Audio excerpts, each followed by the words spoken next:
Oi, pessoal, eu sou a Silvia, sou obstetra, colega de vocês, atuo na área de graduação, na área de assistência, atendo em consultório privado, fundamentalmente gestantes de baixo e alto risco.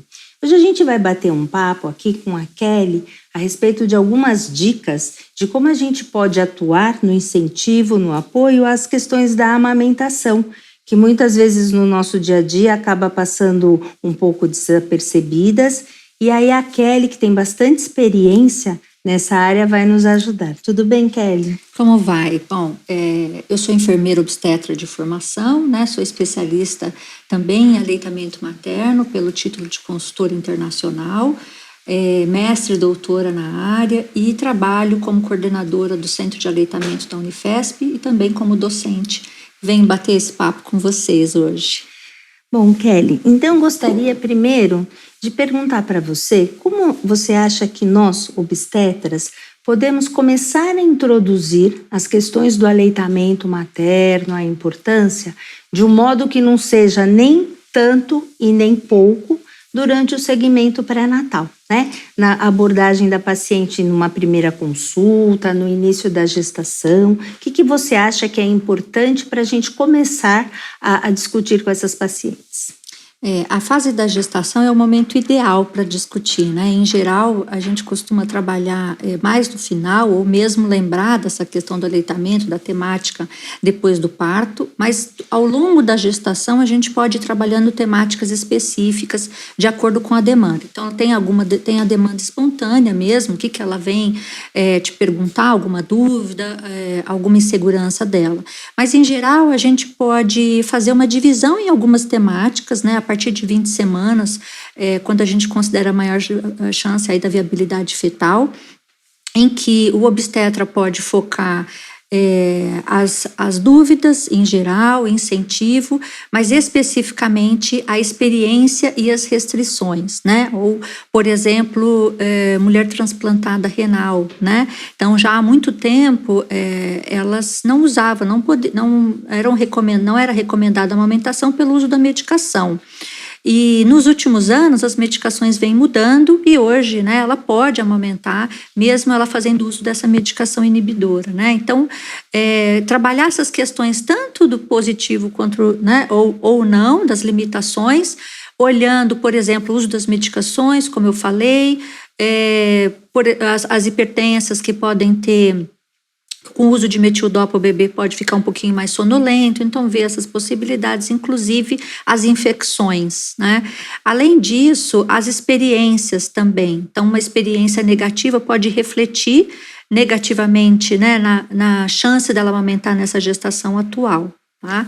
Eu acho muito importante isso tudo que você está colocando, especialmente porque algumas gestantes podem ter contraindicações na questão do aleitamento. Então, sim, isso tem que ser muito bem trabalhado. Uma paciente portadora de HIV, do vírus do HIV, né? Algumas contraindicações, elas podem ser absolutas nesse momento, isso, mas outras não, né? Então, se ela tem um herpes que não tenha lesão ativa, uma varicela que já tenha passado da fase de contágio, isso possibilita a amamentação.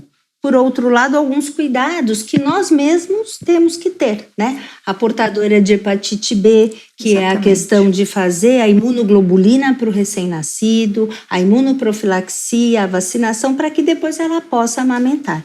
Então, acho fundamental a gente colocar esse tipo de situação.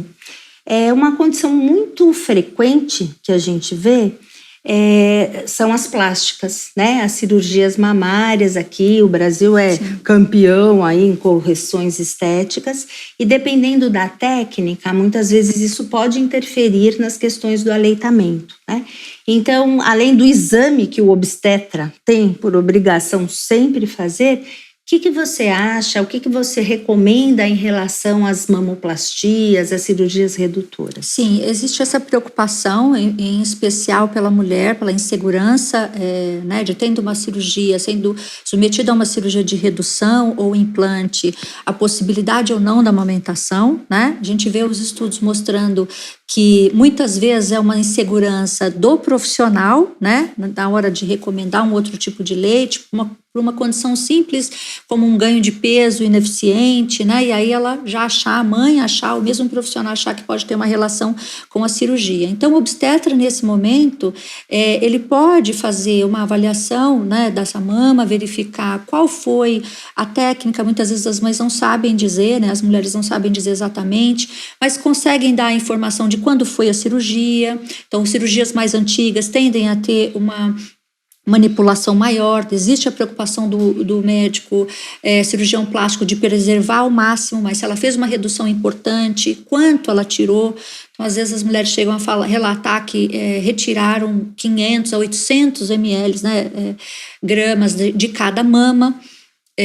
E também considerar essa relação. Às vezes elas têm só a cirurgia de redução, às vezes só a cirurgia de implante, ou às vezes ela tem associado, né? Então, quanto essa mama foi manipulada. Um exemplo que eu gosto de lembrar, né, para falar o quanto é importante a gente fazer essa reflexão. Então, durante a gestação, a gente tem o processo de desenvolvimento natural dessa mama, né, o aumento desse volume e tal. E a mãe, às vezes, não presta muita atenção, a gestante não presta muita atenção nisso. Então, muitas vezes é uma gestante que tem uma mama pequena, às vezes, ou, né, nesse exemplo que eu quero dar, uma hipoplasia mamária, em que ela faz uma cirurgia aos 18, 20 anos de implante, ela põe um volume significativo, então passa desapercebido pelo obstetra o volume mamário no exame físico. Então, diferenciar no exame físico esse distanciamento da mama, característica do mamilo.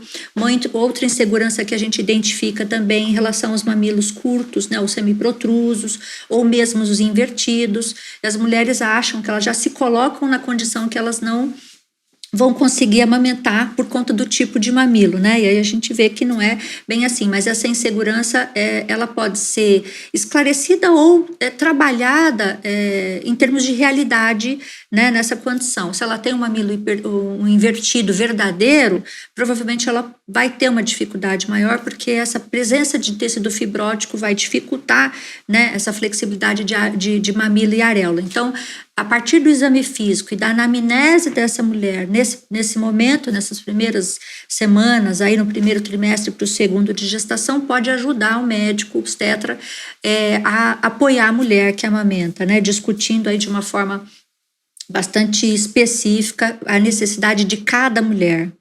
Eu acho isso fundamental, até porque é importante que a paciente também entenda esses estágios de evolução da mama, que na verdade acaba completando o seu desenvolvimento desde a vida embrionária com a amamentação, né? Exato.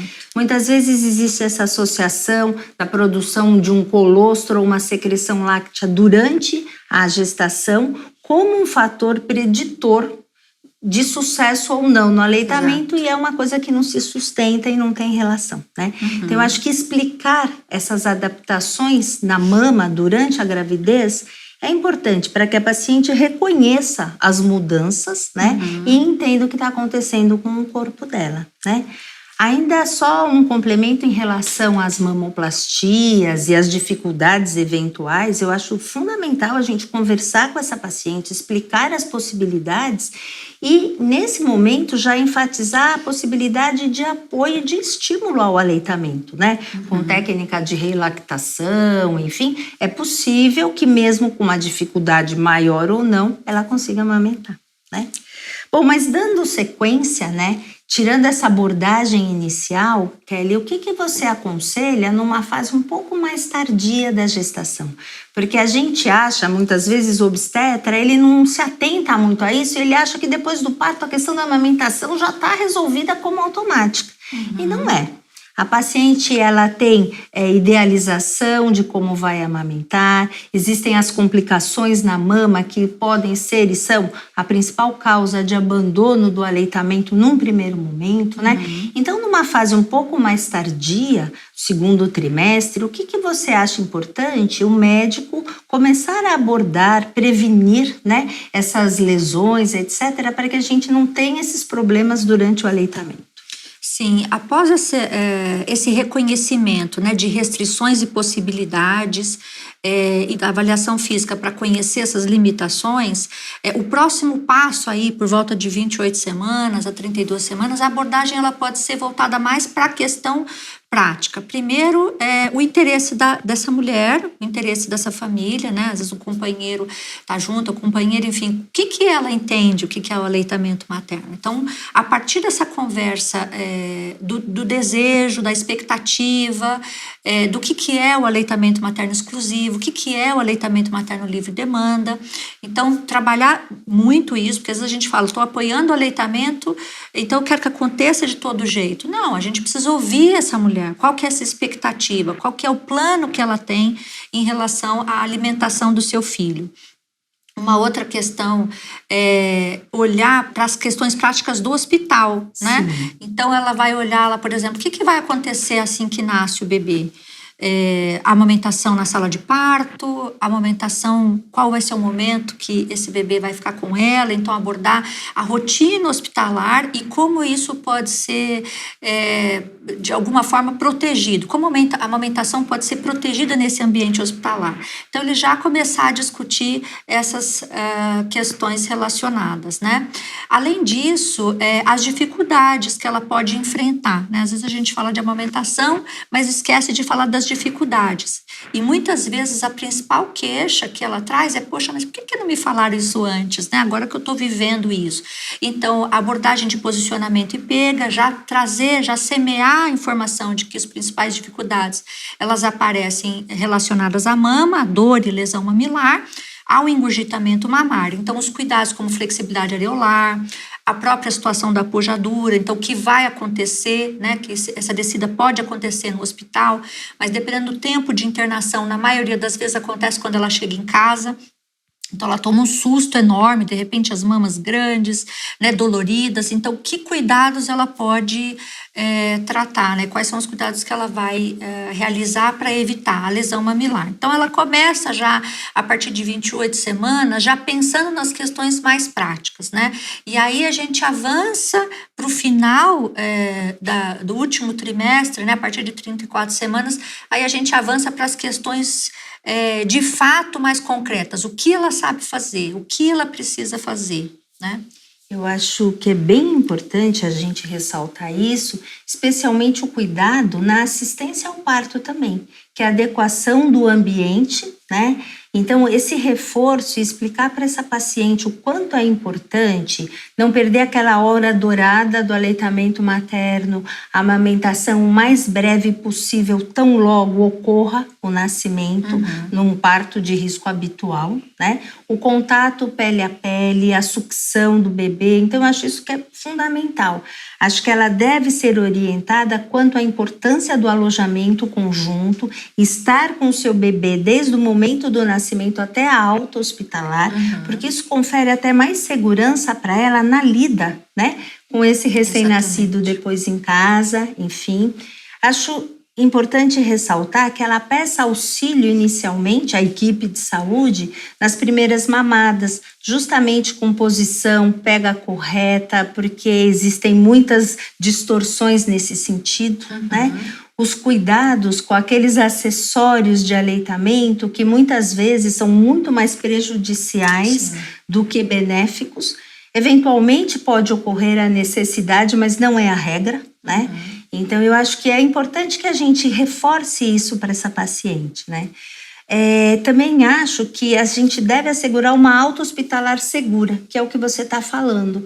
Ela ter ciência da importância do aleitamento materno, que o leite materno é o melhor alimento para o seu bebê, né? E ela reconhecer complicações, ser orientada a buscar ajuda nesse sentido, né? Porque a gente acha que a amamentação é uma coisa assim muito instintiva e a gente tem que pensar que na espécie humana, amamentar é um ato complexo, né? Eu brinco com as minhas pacientes e eu sempre falo isso. Eu acho que o mais difícil não é ficar grávida, passar a gestação e ter o parto, mas é lidar com essa transformação logo depois do nascimento, né? E o aleitamento materno tá aí. Então, é uma questão complexa, que eu acho que requer apoio de todos nós, da sociedade, enfim, para que essa mulher inserida nesse meio que a gente tá, né? Então, econômico, de trabalho, ela tem esse apoio para conseguir manter o aleitamento. Isso. Ah. E o obstetra, ele é o primeiro profissional, né, na maioria das vezes, que entra em contato com essa mulher. Então, quando ele apresenta essas questões, para que ela comece a pensar, bom, eu vou ganhar em tal maternidade, como é que funciona o alojamento? Porque elas vêm com expectativas outras, vivências, muitas vezes, de familiares que não foram positivas, ou mesmo, né, um mundo novo para quem está grávida pela primeira vez. Então, o obstetra trabalhar essas temáticas de uma forma mais concreta, por exemplo, uma dificuldade muito comum, a flexibilidade areolar. Então, o bebê passa a não pegar o peito, né, quando essa apojadura acontece em algumas situações. Você fala, Kelly, estava pegando super bem, de repente não pega mais. O que aconteceu, né? Então, essa flexibilidade, ela sabe o que é, ela sabe fazer. Então, são mudanças pequenas que você começa a semear e ela vai, poxa, deixa eu prestar atenção, como é que eu vou posicionar, como é que eu posso ajudar o meu bebê a mamar, quais são os cuidados que eu posso fazer. Isso diminui a chance desse desmame e intercorrências mais frequentes que a gente observa. Sim, eu acho que sim, né?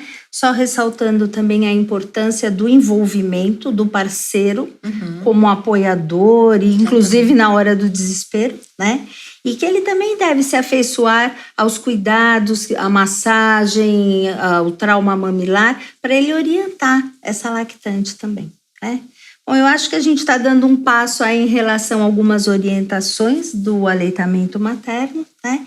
E acho que em breve a gente entra aí num outro aspecto relacionado a isso. Com certeza. Muito obrigada. Obrigada.